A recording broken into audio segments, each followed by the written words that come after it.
Assalamualaikum warahmatullahi wabarakatuh. Jadi ini alhamdulillah saya bisa aktif lagi ya, dari kemarin saya 2020 akhir itu mata saya itu mengalami low vision, yang kiri buta, yang kanan kemampuan 20%. Jadi habis operasi malah gagal, nggak bisa lihat gitu ya. Jadi saya kayak berhenti aktivitas, saya terpuruk ya. Alhamdulillah ini sudah bangkit lagi. Sudah ngajar 2 semester ya, jadi sudah aktif 2 semester. Di sini liburan, supaya tidak terlarut dalam keterpurukan. Liburan ini saya ajak anak untuk belajar ya, di lab dan di rumahnya mungkin. Nah, kali ini kita akan belajar tentang servis kebutuhan kipas. Jadi saya hanya motivator saja, yang melatih itu asisten saya, namanya Mas Gunawan, dan juga nanti belajar PLC dilatih oleh asisten saya juga, namanya Mas Hamdan. Jadi karena keterbatasan saya jadi tidak bisa ngecek dengan baik, harus ada asisten yang untuk membantu saya melakukan wiring, mengecek tulisan dan sebagainya seperti itu. Ya mungkin itu saja awal dari saya. Akhirnya Anda bisa isi YouTube saya lagi ini biar tetap bisa buat belajar dari terutama murid-murid saya dan mungkin yang lainnya yang mau belajar seperti itu. Oke, sekian. Assalamualaikum warahmatullahi wabarakatuh. Jadi syukur alhamdulillah kita masih diberi kesempatan dan kesehatan sehingga kita bisa belajar bersama bagaimana cara memperbaiki kipas angin. Selanjutnya langkah-langkah yang harus kita lakukan untuk memperbaiki kipas angin. Yang pertama, terlebih dahulu cek kelistrikan rumah. Jadi untuk memperbaiki kipas, kita harus mengetahui tegangan di rumah kita itu berapa, 220 volt atau berapa. Karena khawatirnya nanti kalau 100 volt dikiranya kipasnya malah yang mati. Jadi harus dicek dulu kelistrikan rumah. Kemudian yang kedua, ukur colokan kipasnya. Ukur colokan kipasnya menggunakan avometer. Colokannya mana? Colokan ini Stiker. stikernya, Oh. stiker. Kemudian yang ketiga, langsung coba ke stop kontak. Jadi langsung dicolokkan ke stop kontak. Kemudian dari situ kita bisa mengetahui apakah kipas itu kondisi mati total ataupun hanya kipasnya yang tidak bergerak. Maksudnya ada 2 kemungkinan. Kipas hidup tapi tidak memutar, dan kipas mati total. Itu termasuk kerusakan yang sering saya temui ketika saya memperbaiki kipas angin. Untuk yang pertama, kipas hidup tapi tidak memutar. Ini sering saya temui. Itu ada 2 kendala. Yang pertama karena kapasitor, yang kedua karena bearing atau bushing. Yang pertama itu karena kapasitor. Untuk menghidupkan kipas membutuhkan listrik yang besar, sehingga fungsi kapasitor di sini sebagai starter. Ketika kita mau menghidupkan ataupun memindah kecepatan dari nomor 1 ke nomor 2 ataupun ke nomor 3, ini membutuhkan kapasitor yang sesuai. Dan apabila sudah mengganti kapasitor namun tetap masih tidak memutar, bisa dipastikan karena bearing atau bushing. Bearing atau bushing ini letaknya pada besi kipas, besi mesinnya itu terletak di tengah-tengah besinya. Itu kemungkinan karena karat ataupun tidak seimbang, entah karena tutupnya itu kurang rapat, bautnya kurang rapat, atau karena karat. Kemudian yang kedua, kipas mati total. Kipas mati total ini bisa dipastikan yang pertama itu karena pengkabelannya, entah karena pengkabelannya yang putus di bagian stiker ataupun di bagian di dalam kelistrikannya. Kemudian yang kedua, ini timer.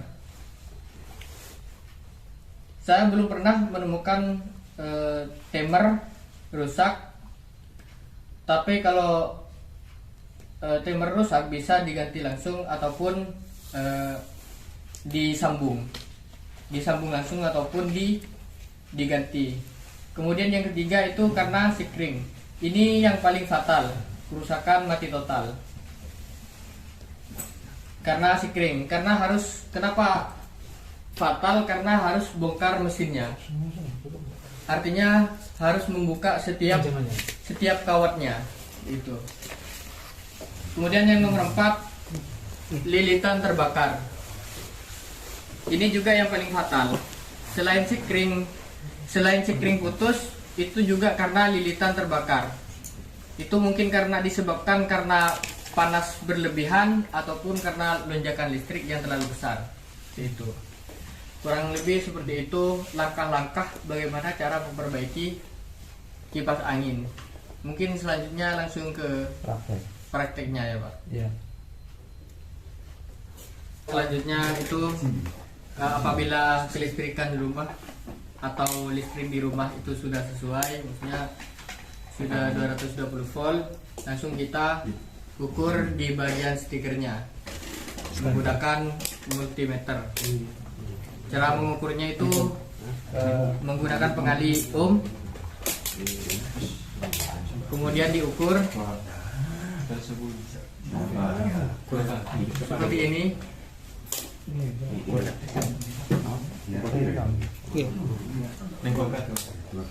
Harusnya bagaimana yang baik? Dikatakan baik apabila ini masih terhubung ya. Kalau di AVO analog itu jarumnya ke arah tertentu, seperti itu, bergerak ke arah tertentu. Apabila putus itu tidak bergerak sama sekali. Itu. Kalau enggak bagaimana Gus? Kalau enggak itu bisa karena komponen-komponen pendukung yang ada di dalam kipas.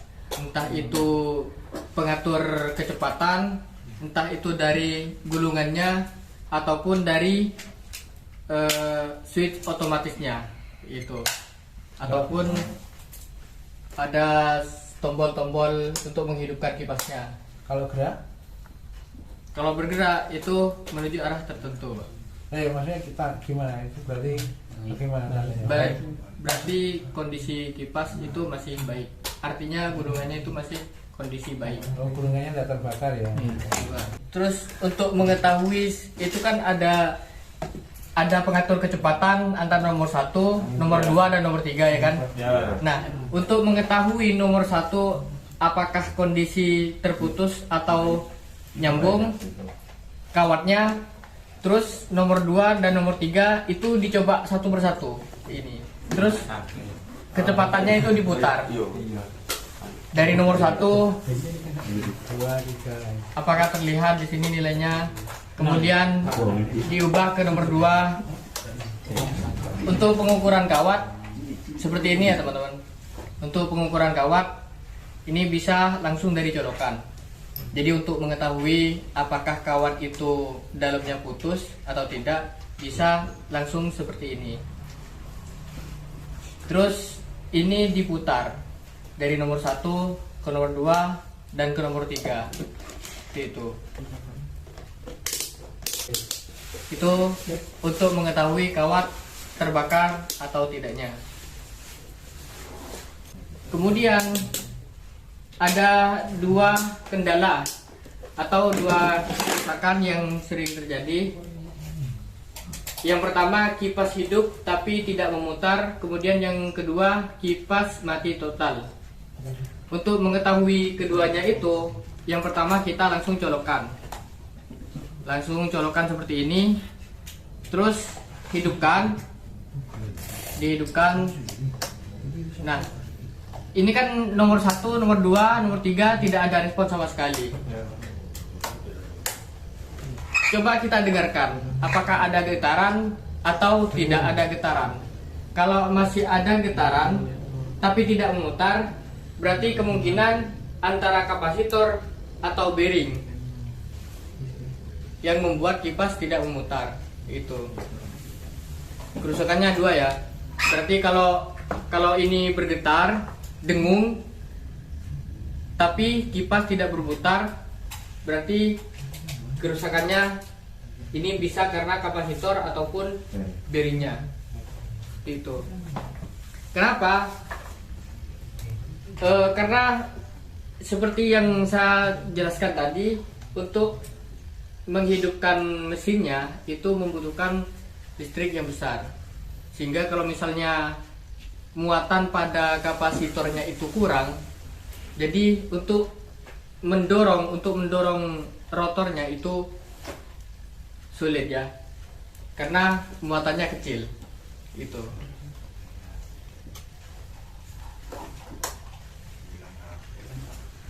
Kemudian yang kedua, kipas mati total. Kipas mati total artinya mesinnya mati atau tidak dengung. Artinya mati total. Semuanya mati total itu. Kemudian bagaimana cara mengeceknya? Cara mengeceknya itu langsung dibongkar. Dibuka di bagian dalamnya. Kurang lebih caranya sama seperti tadi. Sama seperti tadi ketika kita mengecek stiker. Akan tetapi bedanya di sini langsung ke bagian kabel pada mesinnya. Itu.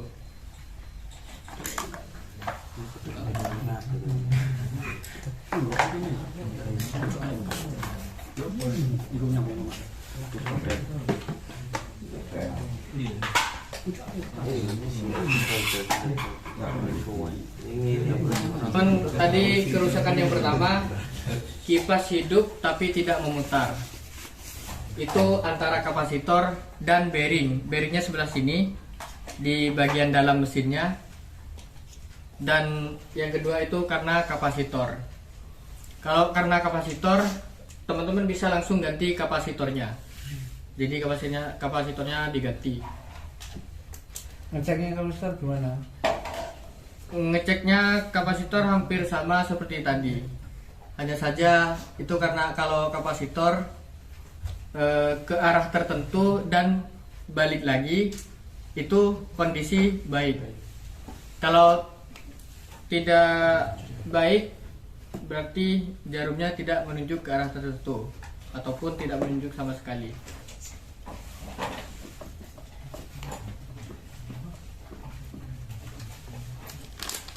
Kapasitornya langsung diganti. Kalau misal sudah diganti tapi tetap tidak mutar, berarti karena ininya, karena bearingnya ataupun businya. Itu entah karena bearingnya atau businya berkarat atau karena tidak seimbang. Saya biasanya menggunakan oli ataupun pelumas untuk biar bisa lancar putarannya gitu. Nanti dibantu sama tangan. Ini. Penggantian kapasitor ini harus sesuai sama sebelumnya. Kenapa? Karena kalau misalnya lebih besar dari sebelumnya, di sini kan tertulis 1,2 mikrofarad. 1,2 mikrofarad. Itu misal diganti 1,5, misalnya diganti 1,5, itu putarannya bisa lebih cepat, akan tetapi membuat mesinnya lebih panas, lebih gampang panas. Itu. Kalau misal diganti lebih kecil, itu juga akan berpengaruh pada mesinnya. Mesinnya putarannya itu semakin melambat. Itu bisa dipahami ya teman-teman. Kemudian apabila kerusakan kipas mati total.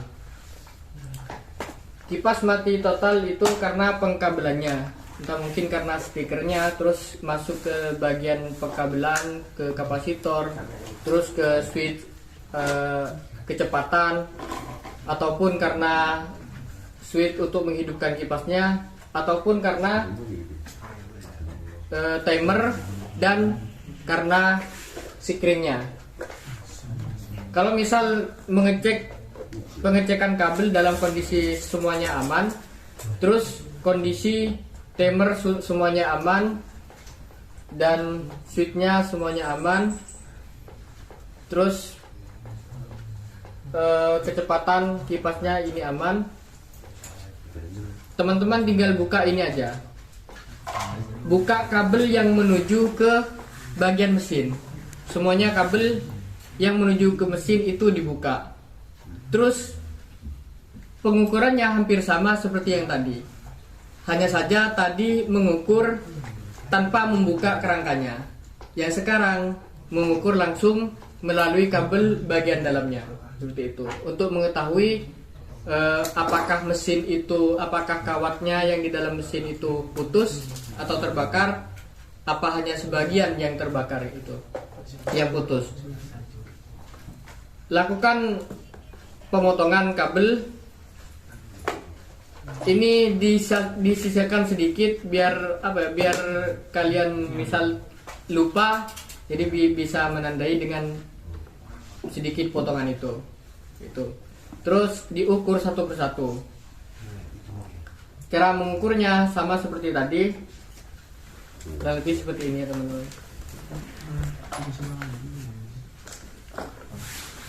Ke pengali ohm, kemudian prop hitam ini ke salah satu kabel yang menuju ke mesin kipas, dan prop lainnya itu ke salah satu kabel yang menuju kipas, yang menuju ke mesinnya, seperti ini. Apabila terhubung jarum, maka akan menunjuk ke angka tertentu. Itu.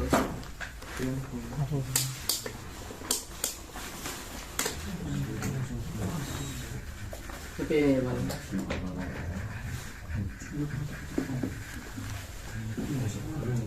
Dicoba satu persatu, dari merah ke putih, terus merah ke biru, kemudian merah ke bagian kuning, dan merah ke bagian hitam. Ini semuanya diukur kabel yang menuju ke mesinnya.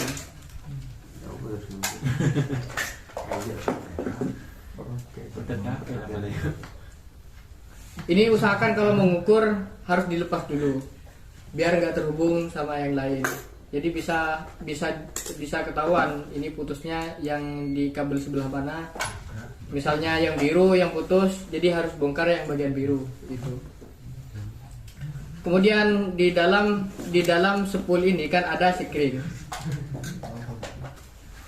Sikring ini biasanya terhubung ke kapasitor yang ada di luar, entah melalui jalur yang kuning ataupun jalur yang hitam. Jadi kapasitor di sini langsung terhubung ke jadi sikring di sini langsung terhubung ke kapasitor itu. Saya biasanya mengukur langsung ini kan sudah terlepas ya. Ini langsung saya ukur di bagian jalur yang ke kapasitor. Kalau jalur yang di kapasitor itu putus, artinya yang masuk ke sikring itu juga putus. Apa penyebab putusnya sikring? Di sikring kan tertulis 100, ada yang 103 derajat, ada yang 105 derajat, kemudian tertulis 2 ampere. Kenapa penyebabnya? Panas yang dihasilkan dari kipas itu membuat sikring terputus. Kenapa? Di sana tertulis 103 derajat. Berarti panasnya kipas itu melebihi 103 derajat sehingga membuat sikring putus. Itulah fungsi sikring. Tapi sebagian kipas itu tidak menggunakan sikring. ada yang menggunakan sikring. Dan tertulis 2 ampere di situ. Apabila melebihi arus yang lewat melebihi 2 ampere, maka sikring akan memutus sendirinya. Kalau misal tidak menggunakan sikring, bisa langsung kena ke kawatnya gitu.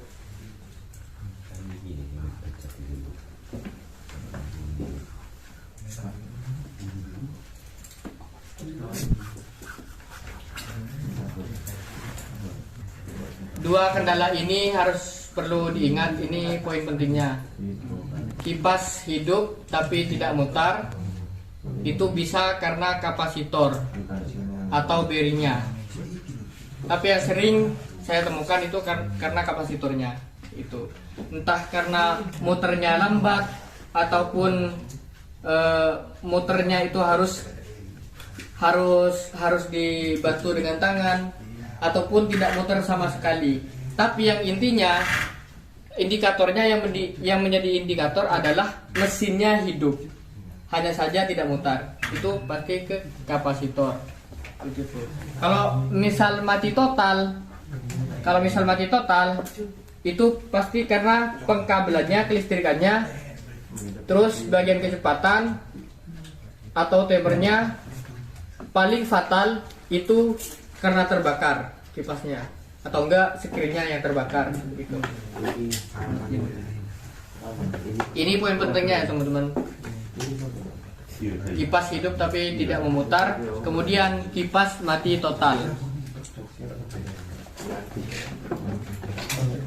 Tapi saya jarang menemukan kipas mati total itu karena timer, terus karena kecepatannya, dan karena otomatisnya. Itu saya sering menemukan di sikringnya. Mesti sikringnya atau enggak spoolnya, kawatnya yang terbakar gitu. Kawat, ya kawat itu. Kalau sikring itu yang mana? Nah, sikringnya itu ada di dalam kawatnya di sebelah sini. Jadi antara sambungan kawat sama berapa ya? Belum ketemu. Ini